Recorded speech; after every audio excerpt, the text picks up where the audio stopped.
Assalamualaikum, halo sahabat aksi. Jumpa kembali dengan saya, Dr. Haji Suripto, Kaprodi Akuntansi Universitas Pamulang. Siang hari ini di ruang Kaprodi Akuntansi Unpam, kehadiran dua orang yang hebat, ya, tentu hebat di dunia akuntansi yang banyak sekali akan memberikan insight dan juga inspirasi untuk rekan-rekan aksi. Nah, sebelum itu, tentu sekali lagi saya berharap pada sahabat aksi untuk dapat menyaksikan acara podcast ini sampai tuntas, karena sekali lagi banyak obrolan kami yang akan kami sajikan kepada rekan-rekan aksi terkait dengan akuntansi, terkait dengan audit, dan terkait juga dengan sustainability. Yuk, sekarang kita akan sapa tamu istimewa kita, yaitu dua orang yang luar biasa di bidang akuntansi. Assalamualaikum, selamat siang Pak Arta. Sehat Pak? Bu Kesi, sehat Bu? Sehat, alhamdulillah. Nah, sekarang siapa beliau? Saya tidak akan memperkenalkan beliau, tapi saya minta beliau langsung memperkenalkan diri kepada sahabat aksi.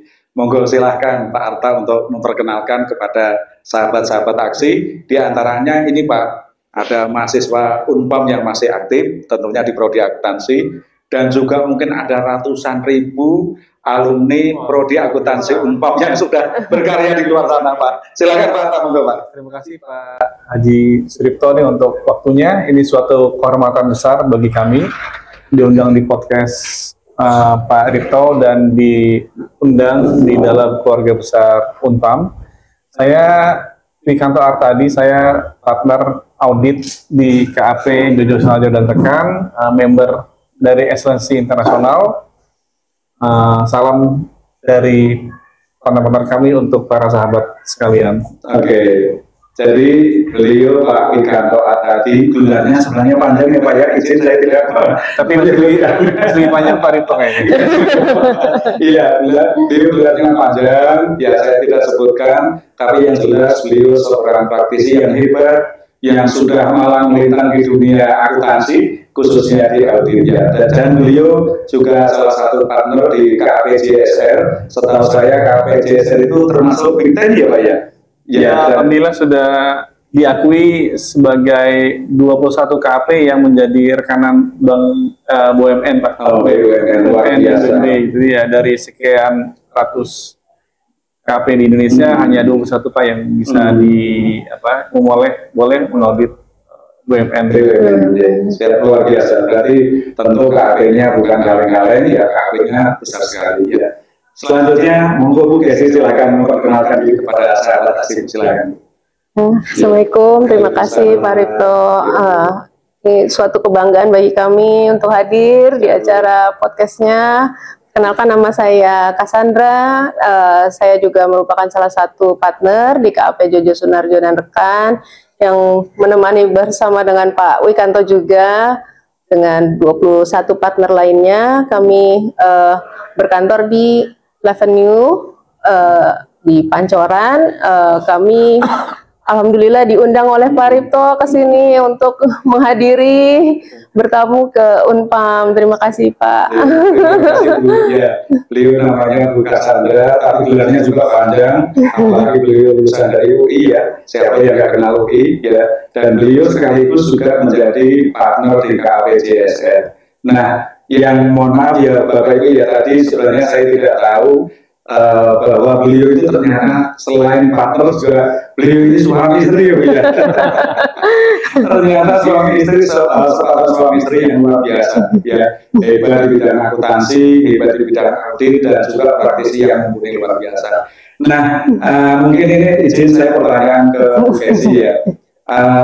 Bu, kalau ini pertanyaan ringan-ringan aja gitu ya. Kalau dulu Ibu pernah kuliah di UI itu termasuk mahasiswi kupu-kupu atau kura-kura ya Bu? Apa tuh Pak? Kupu-kupu dan kura-kura. Iya, kura-kura itu kan kuliah rapat atau kuliah pulang gitu. Iya. Ya, alhamdulillah saya kuliah pulang. Aduh, Iya. jadi nggak kemana-mana saya. Iya, pantas ya kalau beliau kuliah pulang, pantasan beliau hebat, pintar, luar biasa gitu ya. Oke, mungkin pertanyaan yang sama untuk Pak Atta ini, waktu kuliah gimana Pak? Apakah termasuk kupu-kupu atau termasuk kura-kura? Saya kuman-kuman, Pak. Oh, kuman. Kuliah main. Yang kuliah main aja ya, seperti itu ya. Apalagi ya, kuliahnya serius. Orang saya kuman, Pak. Main. Iya, Pak Atta izin Pak, mungkin pertanyaan ini saya juga barangkali teman-teman mungkin juga ingin kepo juga Pak, ingin tahu juga gitu Pak ya. Apakah sejak kecil Pak Atta memang sudah bercita-cita jadi auditor hebat atau bagaimana Pak itu Pak? Kalau dari kecil saya memang inginnya kuliah di ekonomi sih Pak. Kuliah di ekonomi karena kan ayah saya seorang banker ya. Okay. Jadi dulu pas kecil rumah dan kantor itu rumah di atas, kantor di bawah. Jadi ya saya melihat ayah saya sehari-hari. Jadi saya memang inginnya menjadi di bidang ekonomi. Cuma kalau untuk accountingnya ya diarahkan orang tua Pak ya. Oke, baik Pak, luar biasa ya. Jadi memang sejak kecil memang diarahkan orang tua untuk kuliah di ekonomi ya Pak ya. Sepertinya gitu Pak ya. Luar biasa.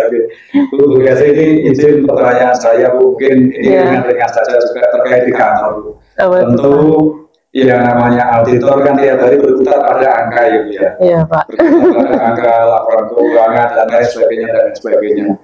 Kalau Ibu lembur mengerjakan tugas dan lain-lain di kantor itu termasuk golongan apa namanya kopi atau termasuk golongan teh atau mungkin golongan yang lain lagi?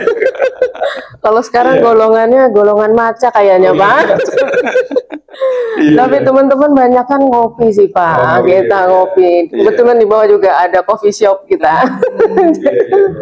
Iya, luar biasa. Oke, mungkin pertanyaan lanjut Pak Atta.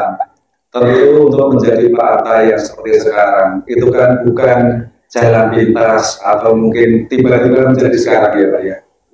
Mungkin bisa diceritakan Pak kisah dari awal yang meniti karir menjadi seorang akuntan hebat, auditor hebat, bahkan sampai sekarang bisa menjadi partner KAP terbesar ya, yang namanya JSR. Itu mungkin bisa diceritakan Pak secara singkat agar mungkin teman-teman aksi dapat tahu ternyata ceritanya seperti itu, tidak instan dan menjadi inspirasi bagi teman-teman. Ini saya malu nih kalau dibilang auditor hebat. Soalnya kalau yang hebat masih lebih banyak Pak yang lebih hebat daripada kami Pak ya. Ilmu padi ya Pak ya. Kalau misalnya itu mungkin kita persisten Pak ya Pak. Ya kita tekun aja sih Pak. Memang dari awal pas saya lulus saya bekerja sebagai junior auditor ya. Saya mulai juga dari proses magang dari junior terus dari ke senior, supervisor, asmen, manager itu memang saya meniti dari awal gitu Pak ya. Itu memang jalannya juga tidak mudah ya karena saya juga sempat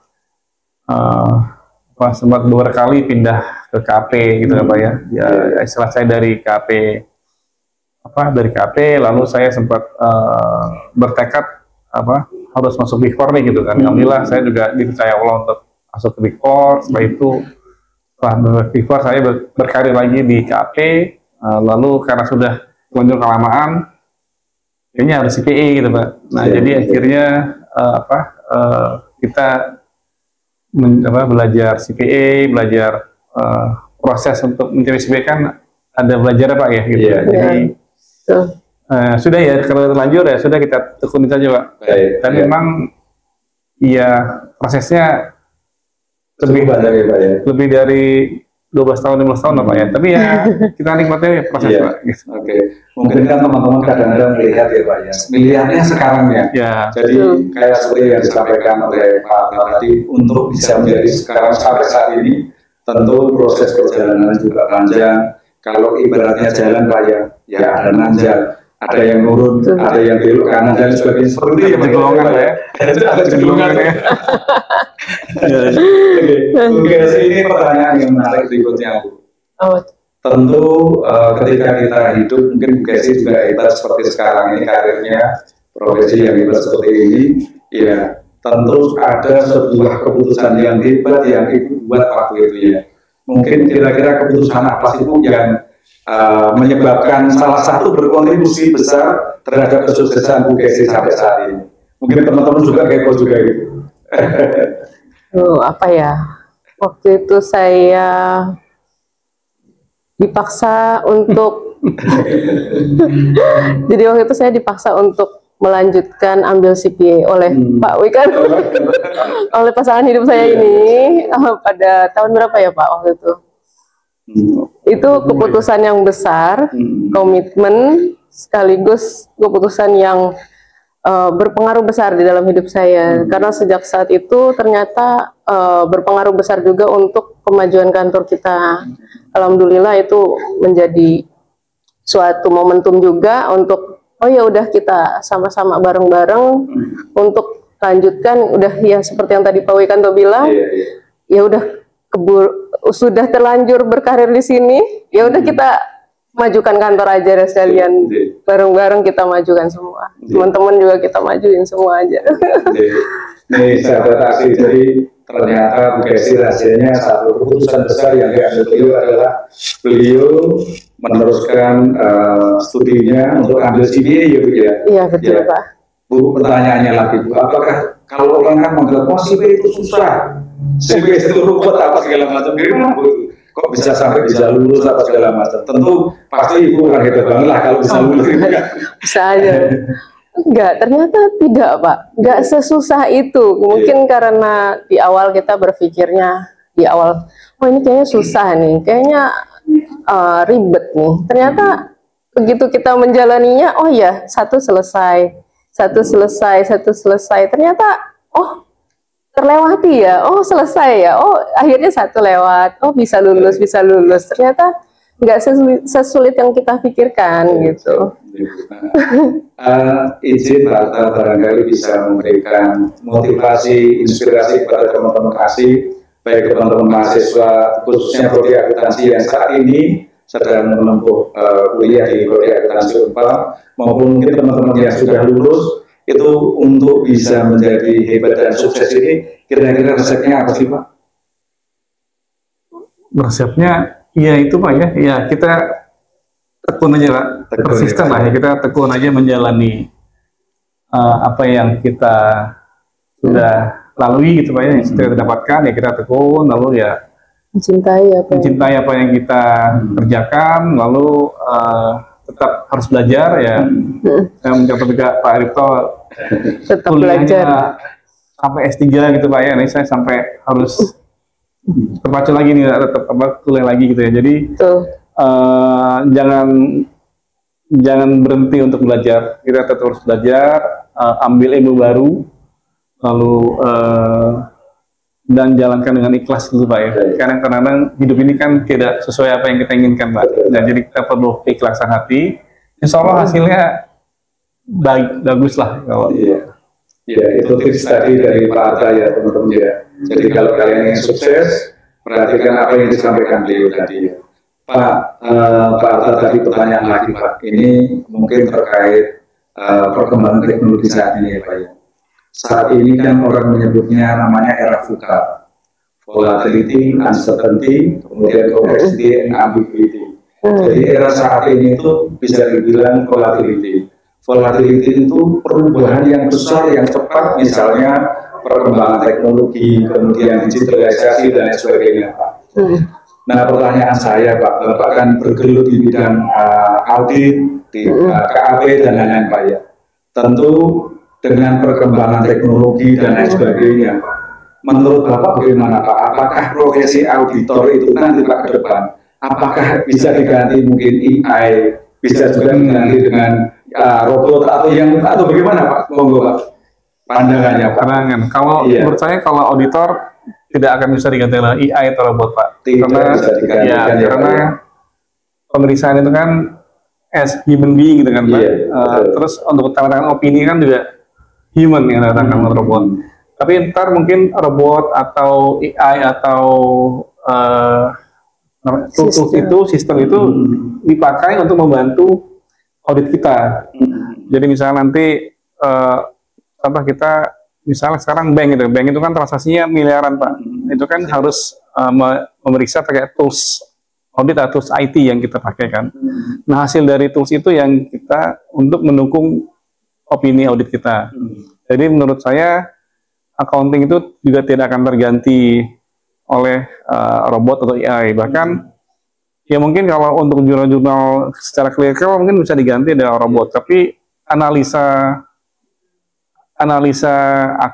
keuangan, analisa accountingnya, terus perlakuan accountingnya, atau kita bikin estimasi accounting itu kan masih manusia Pak. Iya, baik Pak. Jadi saya masih optimis lah accounting akan terus eksis sepanjang zaman Pak. Iya, teman-teman yang berbicara ini bukan saya ya, yang berbicara adalah seorang pakar praktisi hebat di dunia audit ya. Jadi teman-teman khususnya yang saat ini sedang belajar akuntansi, ya khususnya di prodi akuntansi Unpam, jangan pesimis. Ya, jadi kata beliau tadi bahwa akuntansi tidak akan tergantikan ya Pak ya. Insya Allah Pak. Dengan AI dan sebagainya. Meskipun memang ada beberapa pakar yang menulis tentang the end of accounting, tapi saya juga punya keyakinan yang sama Pak. Betul Pak. Akuntansi itu ke depan tidak akan tergantikan meskipun dengan perkembangan yang canggih dan lain sebagainya begitu ya. Jadi mungkin tools atau IA itu akan membantu akuntan untuk melakukan pekerjaan Pak. Jadi bukan untuk menggantikan tapi membantu lebih Pak. Baik. Ya, jadi malah justru menjadi tools untuk membantu meringankan kerjaan seorang auditor. Bu Kesi, ini pertanyaan berikutnya Bu, mungkin teman-teman juga barangkali akan kepo gitu ya. Mungkin ada pesan khusus untuk generasi muda ke depan. Kira-kira 10 tahun yang akan datang yang akan meniti karir terkait audit itu kira-kira bagaimana Bu? Mungkin ada pesan-pesan khusus gitu Bu ya.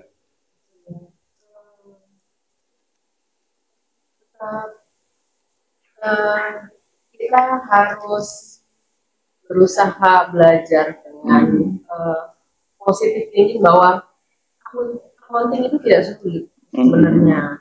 Kadang-kadang kita sudah main blocking bahwa accounting itu sulit, hitung-hitungan, angka-angka gitu. Ya, padahal sebenarnya accounting tidak sulit. Dan accounting itu memiliki masa depan yang luas dan cakupan yang luas sekali, dan ini profesi kita tuh sangat luas cakupannya. Jadi ini masa depannya masih banyak sekali untuk anak muda sekarang. Jadi ini masih sangat banyak peluang untuk anak-anak muda di masa depan. Baik, siap Bu. Mungkin Pak Atta menambahkan Pak, mungkin barangkali Pak Atta menambahkan misalnya jumlah CPA itu berapa di Indonesia, bagaimana dengan perbandingan dengan negara lain, atau bagaimana rasionya dibandingkan jumlah di Indonesia. Jadi agar sekali lagi Pak, teman-teman itu termotivasi Pak, monggo silakan Pak. Jadi memang Indonesia itu sangat membutuhkan banyak CPA karena jumlah CPA di Indonesia itu cuma 3.200, sekitar 3.000 orang lah, 3.000 tipis Pak ya. Dibandingin dengan berapa? 270, kita berapa penduduk Pak? Sekitar 280. Nah, 280 juta penduduk, berarti kan tuh 3.000 dibagi 250 kan 0,00 sekian Pak ya. Sedangkan Singapura itu dia punya 9.000 CPA dibandingkan dengan 20 juta penduduknya. Malaysia punya 6.000 atau 7.000 CPA dibandingkan dengan 30 juta penduduknya. Jadi sebenarnya jumlah kebutuhan CPA itu sangat masih sangat banyak gitu kan. Terus juga jumlah perusahaan di Indonesia kan insya Allah terus bertambah Pak ya. Sekarang aja kalau nggak salah itu jumlah perusahaan PT itu sekitar 50 juta, 60 juta Pak satu Indonesia. Jadi itu kan seandainya 60 juta tuh di audit semua tuh kan nggak sanggup Pak ya 3.000 orang gitu kan Pak. Nah, jadi untuk teman-teman yang mau jadi pengusaha audit itu sangat terbuka luas, apalagi itu audit itu tidak hanya asuransi audit, tapi juga ada forensik audit, ada investigasi, ada jasa pembuatan SOP atau jasa memeriksa SOP, jasa internal audit, terus jasa pembuatan pembukuan, review pembukuan. Jadi itu jasa kapital luas sekali gitu, tidak hanya audit. Iya, itu teman-teman. Jadi kalau teman-teman mau berprofesi di bidang audit atau di bidang akuntansi, sebenarnya peluangnya masih banyak. Ya, seperti disampaikan beliau tadi, bahwa rasio jumlah penduduk Indonesia dibandingkan pemilik atau pemegang CPA itu sangat jauh, 0,00 sekian ya Pak ya. Bahkan dibandingkan dengan negara lain juga masih jauh. Bahkan saya juga menyampaikan bahwasanya sekarang ini kalau tadi kan di bidang praktisi ya. Nah, kalau di bidang pendidikan, khususnya di kampus, ya, yang bergelar guru besar di bidang akuntansi di Indonesia itu juga masih jarang. Bahkan kalau tidak salah datanya itu tidak lebih dari 100 guru besar di bidang akuntansi. Artinya sebenarnya peluangnya di bidang akuntansi itu masih banyak sekali. Pak Anta, Bu Kesi, barangkali ini pertanyaan terakhir ya Bu ya. Pertanyaan saya terakhir terkait dengan podcast kita ini, Bapak Ibu ya. Sekali lagi mungkin ada pesan-pesan khususnya untuk mahasiswa prodi akuntansi Unpam, baik yang masih belajar di kelas maupun yang sudah lulus. Kira-kira seperti apa Pak? Monggo Pak, silakan Pak. Ya, pesan saya untuk adik-adik tetap harus belajar terus.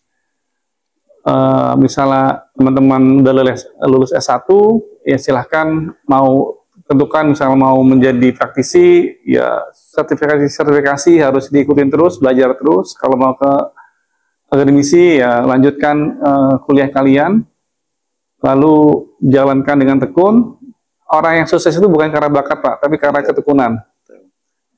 Lalu setelah itu harus humble, harus rendah hati gitu ya, tidak boleh sombong. Kita mengosongkan gelas karena kita bisa belajar dari siapapun dan dimanapun. Siap. Terima kasih Pak, luar biasa.